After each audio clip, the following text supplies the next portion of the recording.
حضرت ابو ہریرہ رضی اللہ تعالیٰ عنہ سے روایت ہے کہ حضرت عمر رضی اللہ تعالیٰ عنہ کو رسول اللہ صلی اللہ علیہ وآلہ وسلم نے زکوٰۃ وصول کرنے کے لیے بھیجا۔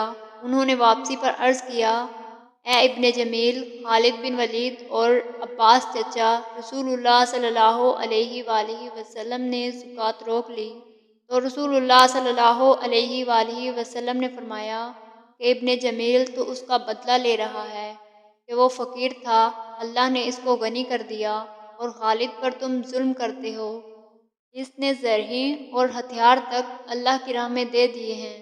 حضرت عباس رضی اللہ تعالیٰ عنہ ان کے زکوٰۃ اس کا دگنا میرے ذمے ہیں۔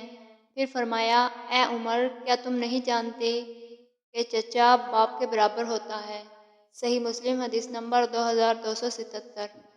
حضرت ام سلمہ رضی اللہ تعالیٰ عنہا سے روایت ہے، میں نے عرض کیا، یا رسول اللہ صلی اللہ علیہ وآلہ وسلم، مجھے ابو سلمہ کے بیٹوں پر خرچ کرنے سے ثواب ہوگا، اور میں ان کو چھوڑنے والی نہیں ہوں کہ ادھر ادھر پریشان ہو جائیں، کیونکہ وہ میرے بیٹے ہیں۔ تو آپ صلی اللہ علیہ وآلہ وسلم نے فرمایا، ہاں، تیرے لیے ان پر خرچ کرنے میں ثواب ہے۔